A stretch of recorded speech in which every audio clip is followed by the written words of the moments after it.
गुजरात में चुनाव होने हैं। मैं चुनावी राजनीति की बात नहीं करता, लेकिन आपको मंत्र देने आया हूं, क्योंकि गुजरात को कम से कम आप सुरक्षित कर सकते हैं। अभी है समय आपके पास, यह समय निकल रहा है। इसलिए मेरी आवाज, कर्नल आर.एस. सिंह की आवाज, जी.डी. बख्शी की आवाज, ललित अंबरदार की आवाज, सुशील पंडित की आवाज, ये जितने भी हैं, प्रोफेसर कपिल कुमार से लेकर के, इन पागलों ने एक ही कसम खाई है,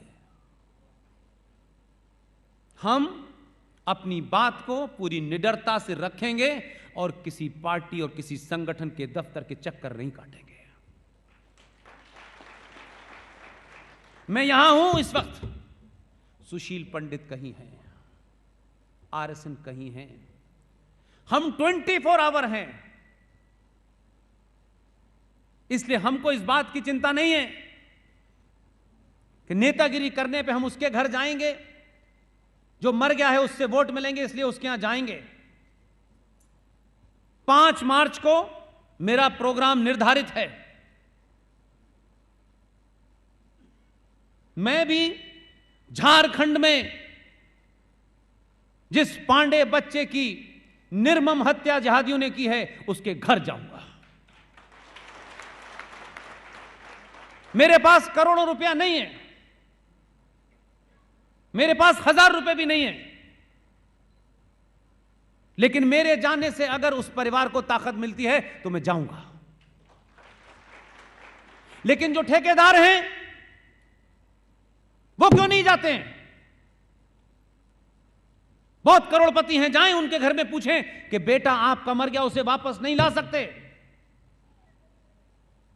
लेकिन हमने बड़ा चंदा किया है, ये 1 करोड़ रुपया हम उसकी एफडी करा देते हैं ताकि उसके परिवार में उसके जाने की कमी थोड़ा कम हो जाए,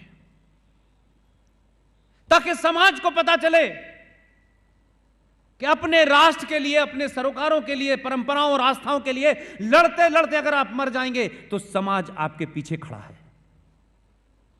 यह मैसेज नहीं देते हम, इसलिए आपके यहां चाटुकार पैदा होते हैं, मरने वाला पैदा नहीं होता, जान देने वाला पैदा नहीं होता। उसको पता है कि हम किसके लिए मर रहे हैं। ये तो चाटुकार दलाल लोग हैं, हमारा सौदा कर लेंगे, ताली बजाएंगे, हिंदुत्व की बात करेंगे और उसके बाद समाप्त कर देंगे। इसलिए कुठारी ब्रदर को जब गोली मारी तो दूसरा कुठारी पैदा नहीं हुआ, कि जो जिंदा है वो देख रहा है कि कुठारी कैसे बनने में कितना नुकसान है और चाचा नेहरू के गीत गाने में कितना फायदा है। इसलिए मिसाल ऐसी कायम कीजिए कि समाज ये समझे कि यहां सच बोलने वाले और बहादुर योद्धाओं की न कोई जाति देखता है, न कोई इलाका देखता है, उसे सर पे अपने कंधे पे बैठ के घुमाता है। तो करोड़ों ऐसे लोग पैदा हों जो राष्ट्र की चिंता करें और राष्ट्र के लिए लड़ते लड़ते अगर वो चले जाएं तो समाज उनके लिए एक नहीं, इतनी ताकत से मदद करे कि हजारों कुठारी पैदा हो जाएं। मैंने सुना है, अब तक तो मैंने किताबों में पढ़ा था कि ये सब इलाका जितना है ये आदिवासी इलाका है और आदिवासियों में अंकल सैम के नाजायज औलादें यहां आकर के उनके मत को बदलती हैं, पैसा देती हैं, कुछ खाना देती हैं, कुछ 2 कपड़े देने पे हो जाता है। अगर ये सच है, अपने अपने दिल पे हाथ रखिए, अपने से पूछिए पुष्पेंद्र क्या कहता है, नहीं कहता। ये महत्व नहीं है मेरे भाई। हमारे पास इतना है कि हम उसको कैसे खर्च करें ये सोचते हैं। क्या हम इतने दीनहीन लोग हैं कि हमारे बीच में जो कमजोर है, जो इस दौड़ में पीछे रह गया है, क्या हम उसका हाथ नहीं पकड़ सकते? क्या हम ये नहीं कर सकते कि एक परिवार तय कर ले कि जो खाना मेरे यहां बनेगा वही एक खाना एक आदिवासी परिवार में जाएगा? ये नहीं सोच सकते। हमारे यहां तो दान करना, गणेश जी को मुकुट चढ़ाना होगा अगर, क्योंकि गणेश जी ने तो मुराद पूरी कर दी हमारी, तो गणेश जी का सोने का मुकुट जाके मंदिर में चढ़ाएंगे और ये फिर पूछेंगे नहीं ये मुकुट कहां गया, गणेश जी तो पहन नहीं रहे, कहां गया वो मुकुट। हम इतने कायर और लालची हैं, वो जो मंदिर में बैठा है वो और जो वहां पहुंच रहा है। भारत सरकार के कानून के हिसाब से मैंने इसलिए कहा कि जो समाज लालची और कायर होता है उसको ऐसे ही लोग मिलते हैं, और इसी समाज में जो दूसरे समाज हैं वो अपने पुरुषार्थ के कारण, आपको सही और गलत न लगता हो वो आपका मामला है, लेकिन वो ये सही समझते हैं, उन्होंने अपने पुरुषार्थ के कारण, अपनी ताकत के कारण सरकारों की औकात बता दी कि तुमने अगर हमारे मामले में दखल दिया तो हम इतना नंगा नाच नाचेंगे कि सरकार घुटनों पे आ जाएगी। लेकिन हमारे यहां का हिंदू तो कहता है नहीं नहीं, हमें क्यों लड़ना वड़ना है, कोई और आके लड़े हमारे लिए, हमें तो बैठे बैठे लड्डू मिल जाए पंडित जी को। भारत के मंदिरों का 80% पैसा सरकार ले लेती है। यह मुहिम चलाई किसी दलालों ने, ये नहीं चलाई। किसी भी गुरुद्वारे में चले जाइए, हिंदुस्तान के किसी गुरुद्वारे में चले जाइए, रात के 12 बजे भी अगर कोई चला जाता है तो उसको भरपेट खाना मिलता है। और ध्यान रखिएगा, जब खाना आदमी खा लेता है तो उसके मन से सही में दुआ निकलती है। आज मंदिरों का 80% पैसा सरकार ले रही है। आप सो रहे थे, और ऐसा नहीं था कि कल परसों से, कई सालों से ले रही थी, लेकिन आपके उसमें तो यह था ही नहीं कि भाई मेरे आस्थाओं के केंद्र है मंदिर, मैं उस पे पैसा चढ़ाऊं, लड्डू चढ़ाऊं, सोना चढ़ाऊं, सरकार का क्या लेना देना है। लेकिन दलाल संगठनों ने नहीं बताया आपको, क्योंकि यह लड़ाई नहीं लड़नी हमको, क्योंकि उसमें तो हमारे लोग ही बैठे हुए हैं।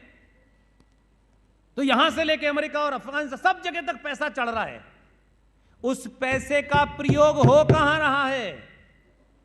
जिस दिन भारत के मंदिरों के पट रात के 12 बजे तक खुले रहेंगे, जो मंदिर की चौखट पे आ गया उसे मंदिर से पूरा खाना मिलेगा।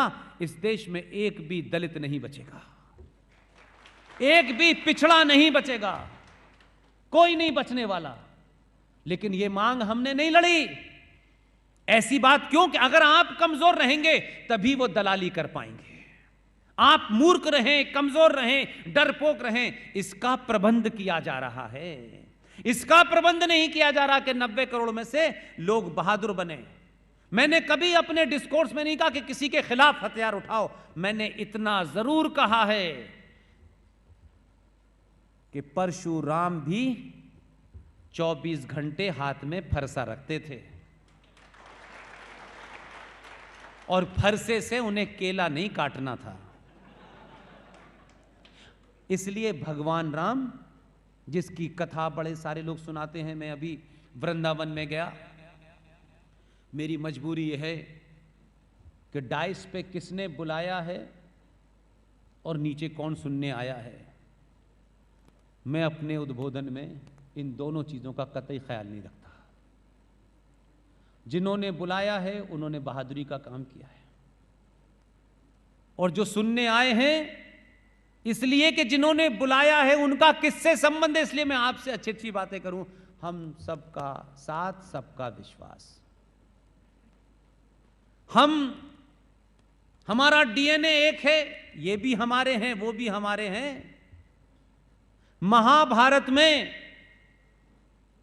भगवान कृष्ण जब अर्जुन से कहा कि अपना बाण उठा और अधर्मियों का नष्ट कर, तो अर्जुन के पैर कब कपा रहे थे, बाण हिल रहा था, और अर्जुन बार बार कह रहा था कि हे भगवान, मैं ये तीर अपनों पे चलाऊंगा, कैसे चलाऊं, ये मेरे अपने हैं।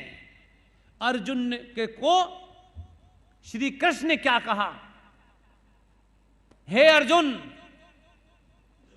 तू इस बात की चिंता ना कर कि उधर तेरे हैं या मेरे हैं, जो उधर हैं वो उधर भी हैं, तेरा नाश करना ही सब पर वो धर्म है, इसलिए बाण उठा और मार। उसके अपने थे, लेकिन रक्षा करने के लिए अगर ये तेरे अपने भी हैं और अधर्मी और जिहारी और इस देश के आतंकी मुसलमानों के साथ खड़े हैं, तो उसको नष्ट करना भी तेरा धर्म है। इसलिए भारतीय संस्कृति में एक संस्कार होता है, और ये बात इसलिए बता रहा हूं कि ये छोटा उदयपुर है, यहां बड़े लोग अंग्रेजी में, कोई ऑस्ट्रेलिया से, कोई इंग्लैंड से चल के यहां आते हैं और हर दूसरी जगह चर्च बना रहे हैं। अपने मुल्कों में चर्च में कोई जाता नहीं, वहां चर्च के खिलाफ माहौल बन चुका है कि ये सब फटीचर बकवास होती है। यहां वो भाग रहे हैं, वो लूसी आई है वहां से, वो गंगा के घाट पर बैठ करके मंत्रों का उच्चारण कर रही हैं। वो जर्मनी से एक लेडी आई है, हमारी दोस्त है, देहरादून में, मारिया वित, वो कहती है कि ये सब फ्रॉड है। उनके अपने लोग चर्चों में नहीं जा रहे, वो भारत में चर्च बना रहे हैं। हमारे यहां एक संस्कार होता है, सनातन संस्कृति में, हमारे सरोकारों में एक संस्कार होता है। उस संस्कार के तहत जो शादी होती है उसमें जन्म जन्म का संबंध होता है, और हमारे यहां शादी एक सार्वजनिक समाज को बता करके, आज मेरी बेटी की शादी फला के साथ हो रही है, ताकि समाज गवाह रहे, और उस पूरी क्रिया को साइंटिफिक मंत्रों के साथ उस बंधन में बांधते हैं, और उसके बाद वो शादी की प्रक्रिया पूरी होती है। इस्लाम में उनके यहां भी शादी होती है। According to Islam, as per Quran, इस्लाम में शादी दो लोगों के बीच में कॉन्ट्रैक्ट होता है। उस कॉन्ट्रैक्ट के तहत शर्तें तय होती हैं कि लड़की जो उस लड़के से शादी कर रही है, उससे पूछा जाता है कि तुम महर की रकम कितनी मांगती हो। अब अगर महर एक शब्द है जिसे आप समझने के लिए समझिए कि वो सिक्योरिटी मनी होती है, तो जैसे दो बिजनेसमैन के बीच में कॉन्ट्रैक्ट होता है, कॉन्ट्रैक्ट में शर्तें होती हैं, मैं ये पैसा लगाऊंगा, आप इतने पैसे लगाएंगे, इस कॉन्ट्रैक्ट से अगर आप बाहर निकले तो आपको ये दिया जाएगा, ये नहीं दिया जाएगा, आपका ये क्लेम खत्म हो जाए। ऐसे ही इस्लाम में शादी is a contract between two people, और उसमें शर्त तय होती है कि लड़की जो महर की रकम, यानी महर जो सिक्योरिटी मनी है, वो जो तय करेगी, और अगर लड़की उस शादी से 10 साल बाद, 5 साल बाद बाहर निकलेगी तो लड़का वो महर की रकम नहीं देगा, और अगर लड़का निकलेगा तो पैसा उसे लड़की को देना होगा। उनके यहां यह संस्कार है।